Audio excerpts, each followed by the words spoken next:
యోహాను సువార్త 19వ అధ్యాయము 30వ వచనాన్ని నేను చదువుతా ఉన్నాను, దయచేసి గమనించండి. 30వ వచనాన్ని నేను చదువుతా ఉన్నాను. అటు తర్వాత యూదుల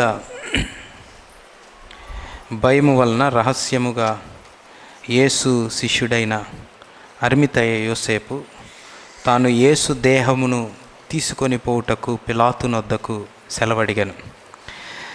పిలాతు సెలవిచ్చెను గనుక అతడు వచ్చి యేసు దేహమును తీసుకొని పోయెను. అలాగే ఇంకొక వచనాన్ని కూడా చదువుదాం. లూకా సువార్తలో ఈ వ్యక్తిని గురించిన కొన్ని విషయాలు రాయబడ్డాయి. లూకా సువార్త 23వ అధ్యాయము 50వ వచనాన్ని నేను చదువుతా ఉన్నాను, గమనించండి. అరిమతయ అను యూదుల పట్టణపు సభ్యుడైన యోసేపు అను ఒకడుండెను. అతడు సజ్జనుడును నీతిమంతుడినై ఉండి వారి ఆలోచనకును వారు చేసిన పనికి సమ్మతింపక దేవుని రాజ్యము కొరకు కనిపెట్టుచుండినవాడు. తర్వాత మార్కు సువార్తలో కూడా ఇంకొక ప్రత్యేకమైన మాట మార్కు రాస్తా ఉన్నాడు, తెగించి అనే మాట. 15వ అధ్యాయము 43వ వచనం. గనుక సాయంకాలమైనప్పుడు అరిమతయ యోసేపు తెగించి, ఆ మాట గమనించండి, పిలాతు నొద్దకు వెళ్ళి యేసు దేహమును తనకిమ్మని అడిగాను. అతడు ఘనత వహించిన ఒక సభ్యుడు, దేవుని రాజ్యము కొరకు ఎదురు చూచువాడు. చిన్న ప్రార్థన చేసుకుందాం. ప్రతి ఒక్కరూ తల్ల వంచి కండ్లు మూసుకొని, ప్రభువా నాతో మాట్లాడు. ఈ వాక్య భాగము నా జీవితాల్లో,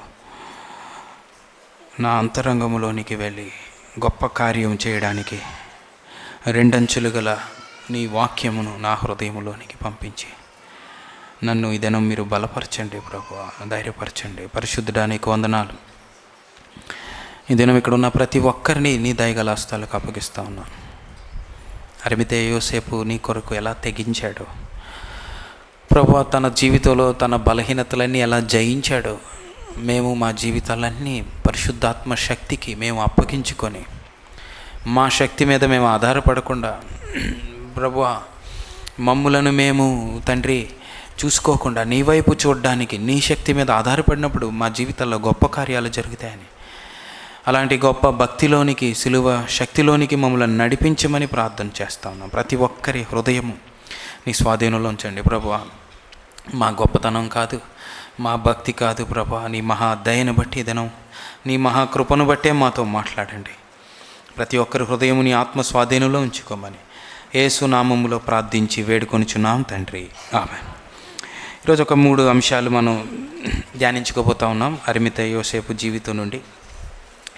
అయితే 3 కూడా వేరు అంశాలే, ఒకటికి ఒకటి సంబంధం లేనిది కనుక దేవుడు 2-3 గుంపులతో ఏదైనా దేవుడు మాట్లాడతాడని నేను ఆశిస్తా ఉన్నాను. అయితే చివరి అంశము మనందరితోనే దేవుడు మాట్లాడతాడని నేను ప్రార్థన చేస్తూ ఉన్నాను.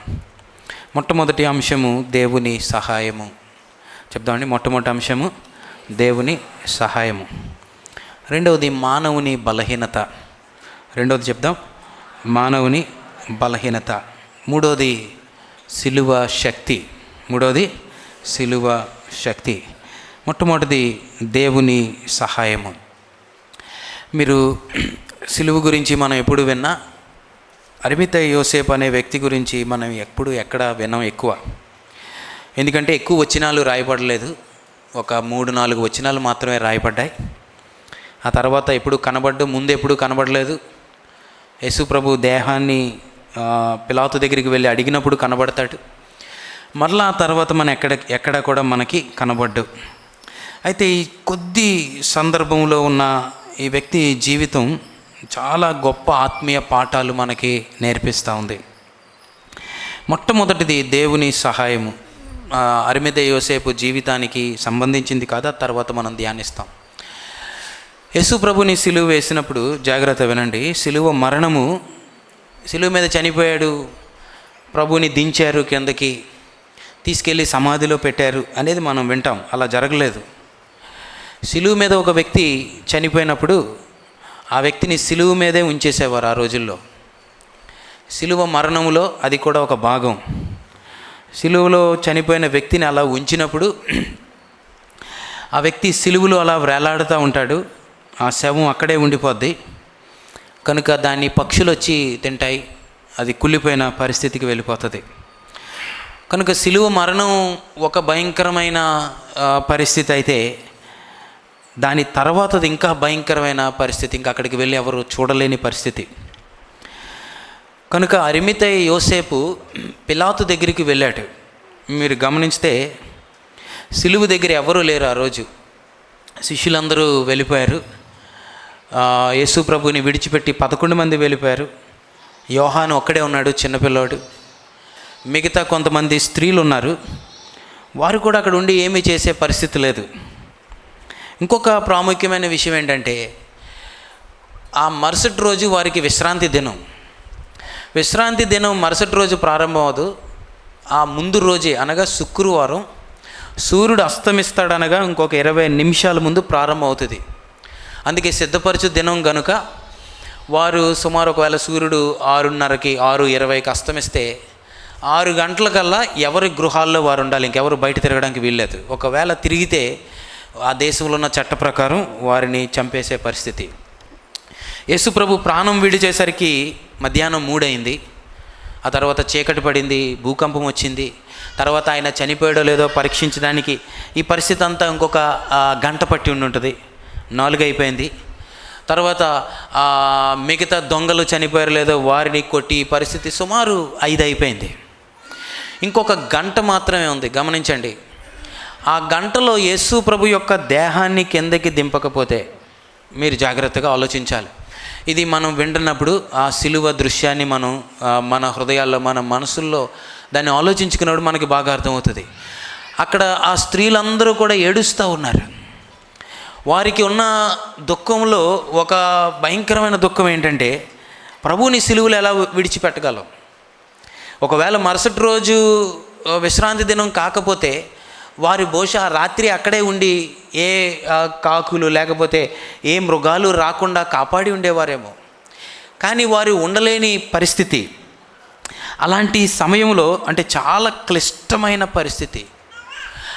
ఆ శవాన్ని లేక ఆ శరీరాన్ని దించాలి అని అంటే ఎవరికీ అధికారం లేదు. ఎవరన్నా దాన్ని ముట్టుకుంటే ఆ వ్యక్తిని చంపేస్తారు రోమీయులు. కనుక ఒకే ఒక్క వ్యక్తి దగ్గరికి వెళ్ళాలి. అది ఎవరంటే పిలాతు దగ్గరికి వెళ్ళాలి. పిలాతు దగ్గరికి వెళ్ళాలంటే అక్కడ ఉన్నవారు ఎవరు వెళ్ళలేరు. అక్కడ ఉన్న వాళ్ళందరూ అప్పటికే పారిపోయారు. కనుక అరిమతయి యోసేపు తెగించి పిలాతు దగ్గరికి వెళ్ళినట్లు మనం చూస్తాం.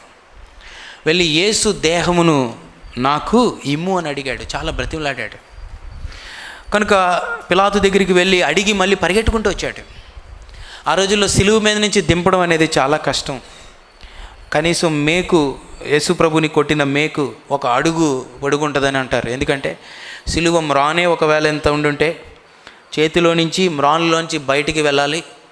మళ్ళా వెనకాల కనీసం ఒక 3-4 ఇంచులు బయటికి వస్తే దాన్ని మళ్ళా తిప్పి బయటికి రాకుండా కొట్టేవారు. మేకుని ఇటువైపు కొట్టేవారు. కనుక ఒక్కడే బహుశా నికోదేము ఉండుంటాడు. ఇద్దరు కలిసి పైకెక్కి ప్రభు శరీరాన్ని తన చేతులతో కిందకి దింపాడు. అరిమతయి యోసేపు దేహమంతా మాంసపు ముద్దలాగా ఉండుంటుంది ప్రభుది. ఆ దేహాన్ని పట్టుకొని నారబట్టలు చుట్టి ఆ సమాధిలో, తొలిపించిన సమాధిలో పెట్టుకున్నాడు. అయితే ఇక్కడ కొద్ది నిమిషాలు కొద్దిగా ప్రక్కకి వెళ్ళి ఒక ఆత్మీయ అర్థాన్ని మనం ధ్యానించి మళ్ళీ అంశంలోనికి వద్దాం. యేసు ప్రభువుకి కూడా ఈ ఏకాంత భయంకరమైన పరిస్థితి, జీవితంలో ఒంటరి పోరాటం ప్రభుకి కూడా అనుభవం ఉంది. అందుకే ఆయన మన పరిస్థితులన్నిటిని ఎరిగిన దేవుడు గనుక మనకి సమయోచితమైన సహాయాన్ని అందిస్తాడు. ప్రభు, ఆ జీవితంలో నువ్వు ఒంటరిగా ఉన్నావా అని అడిగితే ప్రభు అంటాడు, అవును ఒంటరిగా ఉన్నాను. నా జీవితంలో ఒకే గంట మిగిలింది. ఆ గంటలో నా పక్షాన ఒక వ్యక్తి నిలబడకపోతే నా శవం ఆ రోజు అక్కడే వేలాడి ఉండేది. ఎవరు ఏం చేయలేని పరిస్థితి. కానీ జాగ్రత్త వినండి, పరిస్థితి ఏదైనా ఊహించలేని ప్రమాదం, కష్టం మన జీవితంలో వచ్చిన యేసు ప్రభు మన జీవితాల్లో ఏ సమయానికి ఏ సహాయము కావాలో ఆ సహాయాన్ని ఖచ్చితంగా అందించే దేవుడై ఉన్నాడు.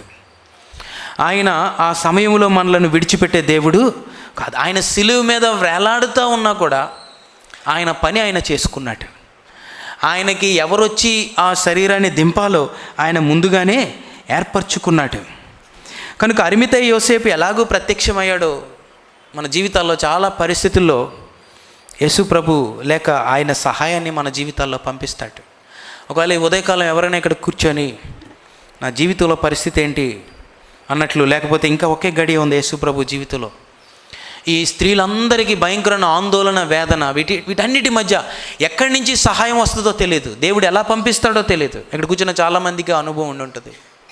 ఇంకంతా అయిపోయిందన్న పరిస్థితి, కానీ దేవుడు కలుగు చేసుకున్న అనుభవం మన జీవితంలో ఉంది. కనుక దేవుడు మన జీవితాల్లో ఏ పరిస్థితి గుండా వెళ్తున్నా ఆ పరిస్థితిలో ఒక యోసేపుని మన కొరకు పెడతాడు ఆయన, లేక ఆయనే మన పక్షాన నిలబడతాడు.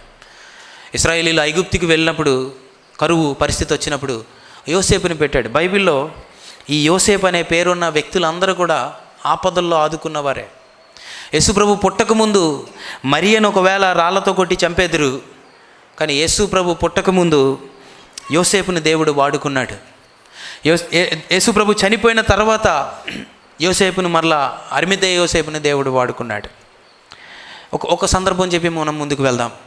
ఇశ్రాయేలీల చరిత్రలో ఒక సందర్భంలో అంత చీకటి పరిస్థితి వచ్చింది, వాక్యం కరువైపోయింది, దేవుడు లేడు, దేవుడు ప్రత్యక్షత లేదు. ఆ సమయంలో ఆ దేవాలయంలో ఉన్న యాజకుడు కళ్ళు సరిగా కనబడట్లేదు, కుమారులిద్దరూ అపవిత్రత, ఇంకా ఇశ్రాయేలీల పరిస్థితి ఎక్కడికి వెళ్తుందో ఎవరికి అర్థం అవ్వట్లేదు. కుమారులిద్దరూ కూడా భయంకరమైన పాపములో జీవిస్తున్న దినాలు, దేవుడు మాట్లాడడానికే అసహించుకునే పరిస్థితి. బహుశా ఇశ్రాయేలీలో భక్తి చేస్తున్న వాళ్ళందరూ కూడా ఇంకా దేవుడు ఏమైపోయాడు, దేవుడు ఇంకా ప్రత్యక్షమవుతాడా అన్న సమయంలో ఒక తల్లి ఒక చిన్న బిడ్డను ఎత్తుకొని వస్తుంది మందిరానికి. ఎవరు ఈ వ్యక్తి, ఎక్కడి నుంచి వస్తుంది, ఎందుకు వస్తుంది, ఈ వ్యక్తికి అసలు ఏంటి సంబంధం దేవాలయం అంటే, దేవుడు సమూయేలుని తీసుకొచ్చాడు. ఆ సమయానికి మరలా దేవుడు మాట్లాడడము ప్రారంభించాడు. ఎవరు లేని సమయంలో నోవాహుని దేవుడు ఏర్పరచుకున్నాడు. ఇలా బైబిల్ అంతా కూడా దేవుడు కార్యాన్ని, దేవుని చిత్తాన్ని తన నమ్మిన బిడ్డల్లో దేవుడు పరిపూర్ణంగా నెరవేర్చుకున్నాడు. కనుక మన ఒంటరి జీవితాల్లో దేవుడు మనలను విడిచిపెట్టడు. ఎందుకంటే ఆయనకి కూడా ఈ అనుభవం ఉంది, ఆయన కూడా ఈ పరిస్థితి గుండా వెళ్ళాడు. తర్వాత రెండవ అంశానికి మనం వెళ్దాం. రెండవ అంశంలో అరిమతయి యోసేపు యొక్క బలహీనత మనం చూస్తాం. చెప్పండి, ఏంటి చూస్తాం మనం? అతని బలహీనత. అకస్మాత్తుగా ప్రత్యక్షమయ్యాడు, కానీ మనం చదివిన వాక్య భాగాల్లో ఒక చోట ఇలా రాయబడి ఉంది, ఇతడు యేసు ప్రభు యొక్క రహస్య శిష్యుడు అనే మాట రాయబడి ఉంది. చెప్పండి, ఎలాగున్నాడు? రహస్యంగా వెంబడిస్తున్నాడు, ఘనత వహించిన వ్యక్తి, సన్హెద్రిను సభలో సభ్యుడు, అనగా ఇశ్రాయేలీల పార్లమెంట్లో సభ్యుడిగా ఉన్నాడు. అయితే అక్కడ ఒక మాట రాయబడి ఉంది, యూదుల భయము వలన రహస్యముగా యేసు శిష్యుడిగా ఉన్నాడు. యూదుల భయము వలన, ఇక్కడ ఒక ఆత్మీయార్థాన్ని తీసుకుందాం. అదేంటంటే మనుషులను మెప్పిస్తూ ఉన్నాడు. చెప్పండి, ఎవరిని మెప్పిస్తున్నాడు? మనుషులు చూస్తున్నట్లు మనుషులు మెప్పిస్తూ ఉన్నాడు.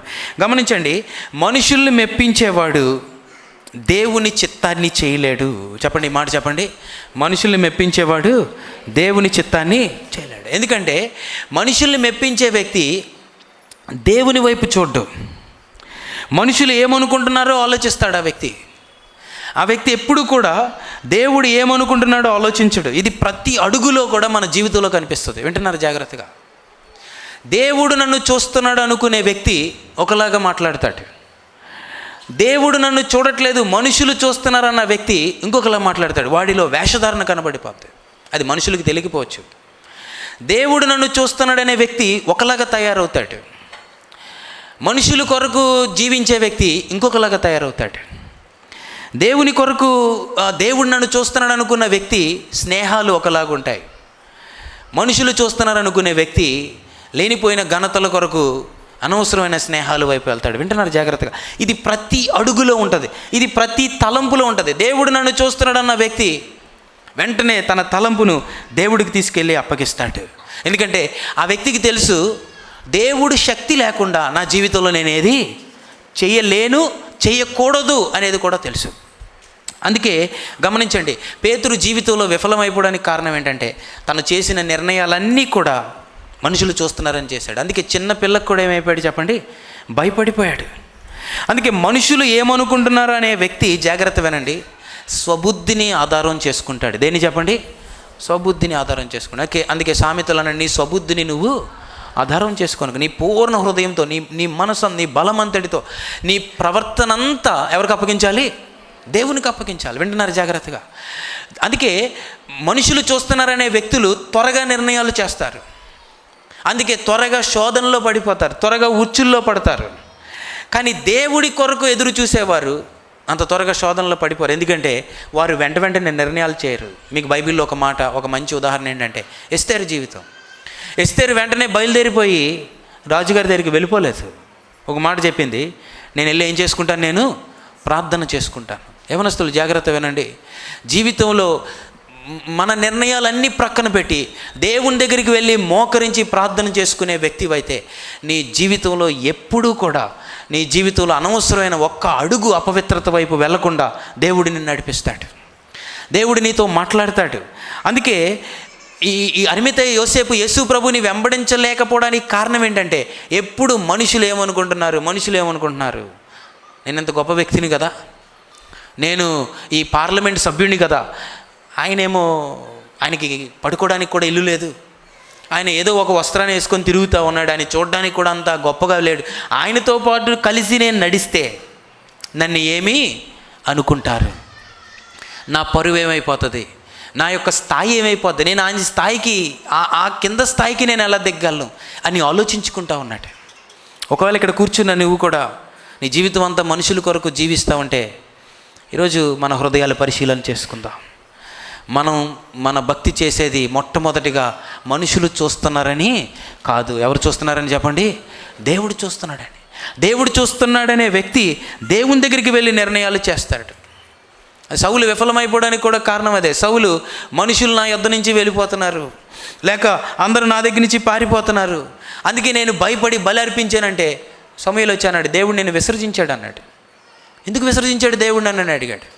అడిగితే నిన్ను పిలిచింది ఎవరు? నిన్ను దేవుడు పిలిచాడు. నీ చుట్టుపక్కల ఎంతమంది నిలబడినా, ఎంతమంది ఎన్ని సైన్యాలు నీ మీదకి వచ్చినా, ఎంత పెద్ద శత్రువు నీ ముందుకు వచ్చినా నువ్వు చూడాల్సింది శత్రువుని కాదు. ఎవరి వైపు చూడాలి? నువ్వు దేవుని వైపు చూడు, దేవుని వైపు తిరిగి ప్రార్థన చేయి. అందుకే సౌలుని దేవుడు విసర్జించాడు. ఎందుకంటే సౌలు జీవితంలో త్వరగా నిర్ణయాలు చేసేస్తూ ఉన్నాడు. ఎందుకంటే తన స్వబుద్ధిని ఆధారం చేసుకున్నాడు. అందుకనే మన జీవితాల్లో జాగ్రత్త వినండి, ఈ వ్యక్తి తన ధనం మీద ఆధారపడ్డాడు, ఈ వ్యక్తి తన పరపతి మీద ఆధారపడ్డాడు. అందుకనే తన జీవితంలో దేవుణ్ణి వెంబడించలేకపోతా ఉన్నాడు. జాగ్రత్త వినండి, 2 తలంపుల మధ్య జీవిస్తూ ఉన్నారు. అరిమతయి యోసేపు కూడా 2 తలంపుల మధ్య జీవిస్తూ ఉన్నాడు. చాలాసార్లు మన జీవితంలో ఇలాంటి 2 తలంపుల మధ్య ఉండే జీవితం, మనుషులు ఎదుట దేవుడు ఎవరో తెలియదు అన్నట్లుగా మాట్లాడుతూ ఉంటాం, మనుషులు ఎదుట అనవసరమైన సంభాషణలు మనం ప్రారంభిస్తూ ఉంటాం, ఎక్కడ కూడా దేవుని సంభాషణ రానివ్వకుండా జాగ్రత్త పడిపోతూ ఉంటాం. చాలామంది స్కూల్స్లో చదువుకునే వాళ్ళు, ఉద్యోగాలు చేసేవారు, పనిపాట్లలో ఉండేవారు, ఇంట్లో ఉండేవారు. జాగ్రత్త వినండి, ఎన్నిసార్లు మన జీవితంలో ఈ భక్తి విధానాన్ని, ఈ భయాన్ని మన జీవితంలో కలిగి మనము జీవిస్తూ ఉన్నాము. అందుకే దేవుడు ఒక సంఘాన్ని హెచ్చరించాడు, చల్లగానైనా ఉండు, లేకపోతే వెచ్చగానైనా ఉండు, నులివెచ్చగా ఉండొద్దు అనే మాట చెప్తా ఉన్నాడు. కనుక నికోదేము రాకుండా ఆగిపోవడానికి ఈ బలహీనతలన్నీ ఉండిపోయినాయి. ఇప్పుడు ప్రాముఖ్యమైన అంశంలోనికి మనం వెళ్తా ఉన్నాం. ఎందుకు బయటికి వచ్చాడు? అసలు బయటికి రావడానికి కారణం ఏంటి?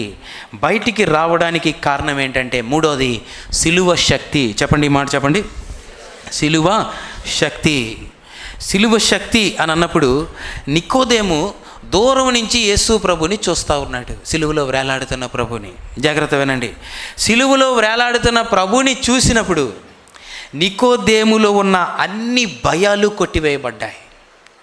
నికోదేములో ఉన్న అన్ని పాపాలు, అపవిత్రతలు, అన్ని కట్టడలు, అన్ని సంఖ్యలు సిలువలో వేలాడుతున్న యేసు ప్రభు తెంచివేశాడు.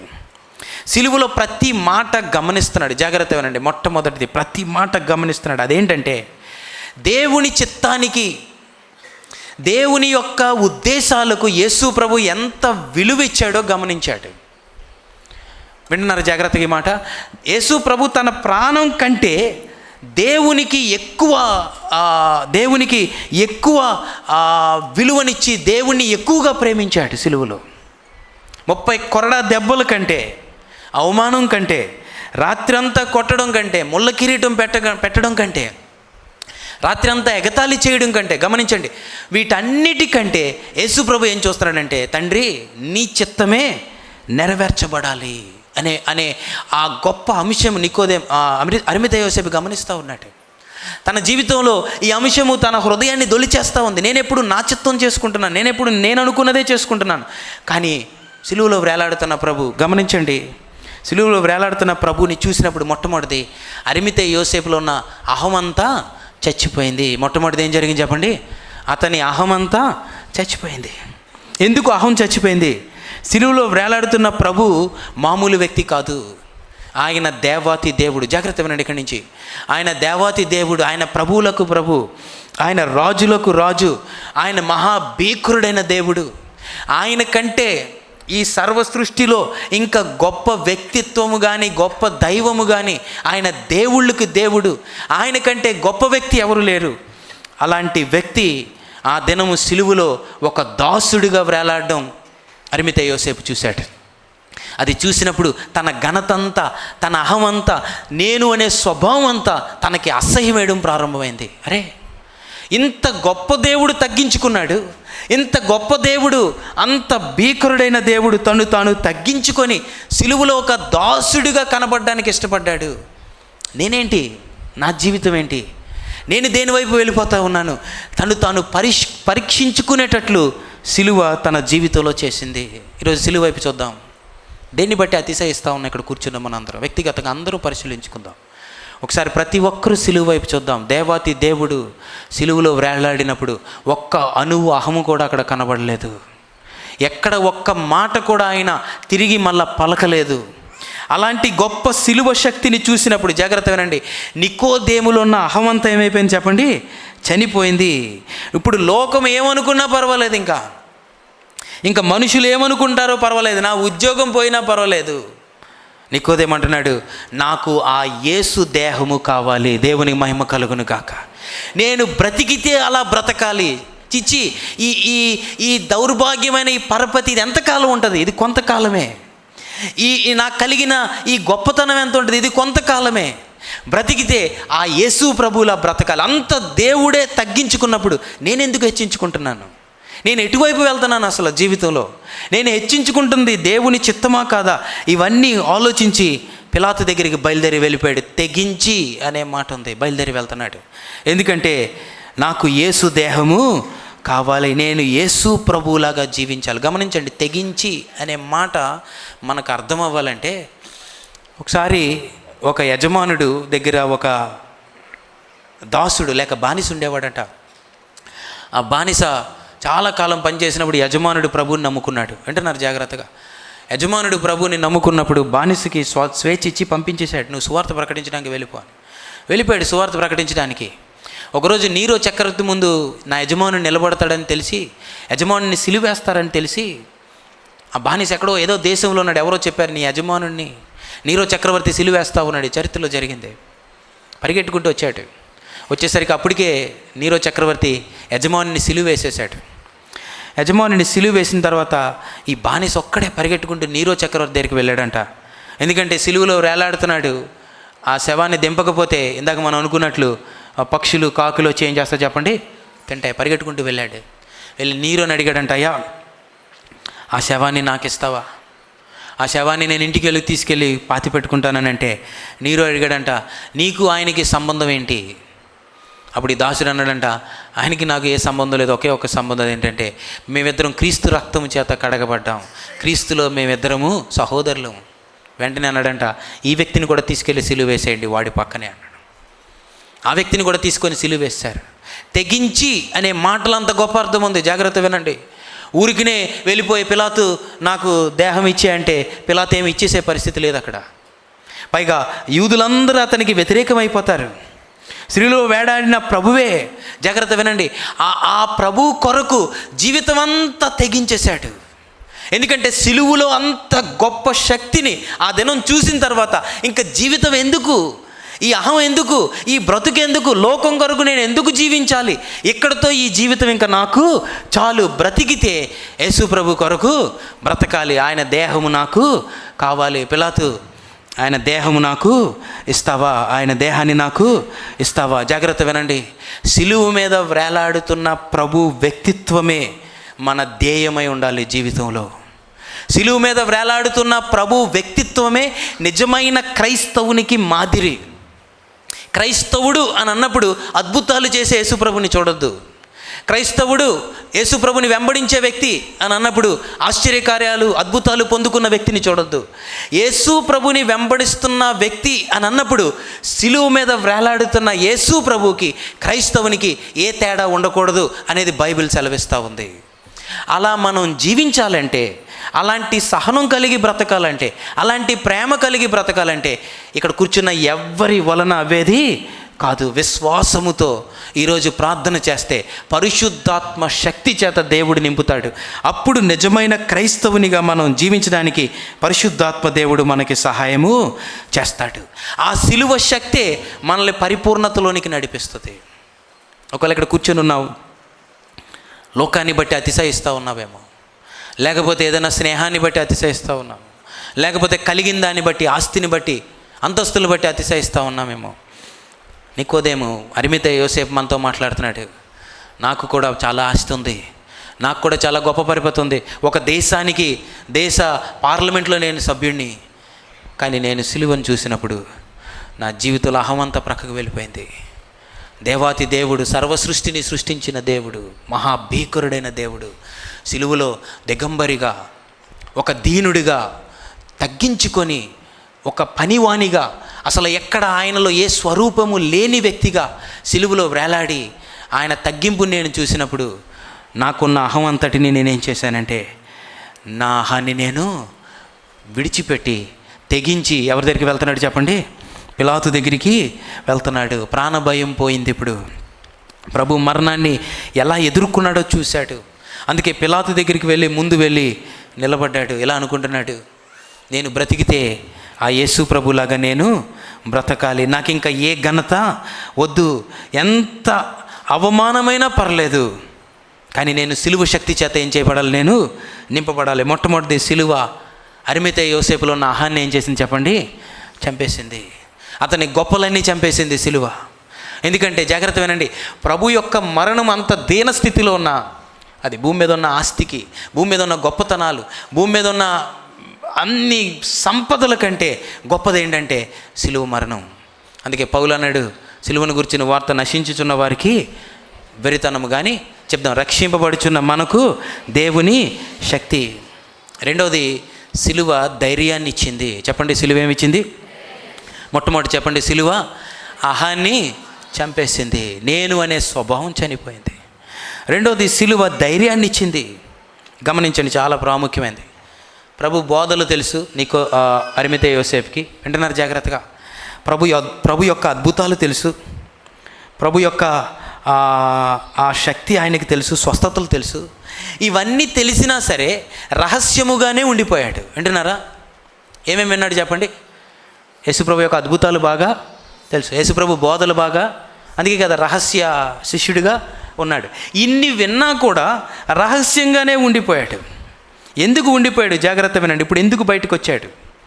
ఎందుకు ఉండిపోయాడు అని అంటే, ఆ బోధలు ఇవన్నీ కూడా దాని యొక్క పరిపూర్ణత, దాని యొక్క క్రియ సిలువలో దేవుడు చేసినప్పుడు, ఆ సిలువ కార్యము తన జీవితంలోనికి వచ్చినప్పుడు, ఆ సిలువ శక్తి చేత తను నింపబడినప్పుడు, జాగ్రత్త వినండి, ఇంకా తను లోపల ఉండలేకపోయాడు. తన లోపల నుంచి ఎక్కడికి వచ్చాడు చెప్పండి? బయటికి వచ్చాడు. సిలువ శక్తి ప్రభు కొరకు ప్రభువులాగా ధైర్యముగా నిలబెట్టింది. నేను ఎలా అనుకుంటా ఉన్నాను, వెళ్ళి పిలాతు ముందు నిలబడ్డాడు. పిలాతు ఒక చోట కూర్చుంటాడు ప్రజలతో మాట్లాడడానికి వచ్చినప్పుడు. పిలాతు ముందు అరిమితే యోసేపు ఎక్కడ నిలబడ్డాడు? పొద్దున్న 6 గంటలకి యేసుప్రభు కూడా అదే స్థానంలో నిలబడి ఉండుంటాడు. అక్కడే ఇంకా కొరడాలతో కొట్టిన రక్తం కూడా ఉండుంటుంది. అక్కడే ఇంకా ఆ పరిస్థితి, ఆ ఛాయ అంతా కనబడతా ఉండుంటుంది. ఆ పరిస్థితులన్నింటి మధ్య నడుచుకుంటూ వస్తూ ఉన్నాడు. ఏమైనా జరగచ్చు. ఇప్పుడు యూదులైన్ని చంపేయవచ్చు, యూదులు తిరగబడిపోవచ్చు, లేక పిలాతే చంపేయవచ్చు. కానీ అక్కడ ధైర్యంగా క్రీస్తు రక్తం ఎక్కడైతే కారిందో అక్కడే నిలబడి అంటున్నాడు, అయ్యా నాకు ఆ దేహం కావాలి, నేను ఆయనకిలాగా బ్రతకాలి, నాకు ఆ మనసు కావాలి, నాకు సిలువ వేయబడిన ప్రభు కావాలి, నాకు సిలువ వేయబడిన దేవుడు కావాలి. అందుకే తెగించి అనే మాట ఉంది. తెగించి అని అన్నప్పుడు మరణానికి తెగించాడు. సిలువ మరణము అతని జీవితంలో ఉన్న భయమంతటిని తీసివేసింది. వింటున్నారా జాగ్రత్తగా? ఈరోజు మన జీవితాల్లో ఎదుర్కొనే ప్రతి భయానికి ఏదో వాగ్దానం కాదు, లేకపోతే ఏదో దేవుడు, లేకపోతే ఏదో ఒక వాక్యం చదువుకొని లేకపోతే వెళ్ళిపోవడం కాదు. జాగ్రత్త వినండి. ఈరోజు మన జీవితాల్లో ఎన్ని భయాలున్నా, ప్రపంచంలో ఎన్ని భయంకరమైన దురాత్మలున్నా, ఎన్ని భయంకరమైన ఇబ్బందులు, శోధనలు, శ్రమలున్నా, అవన్నిటిని దేవుడు ఆ రోజు సిలువలో మేకులతో సిలువకు వేసి కొట్టాడు యేసు ప్రభు.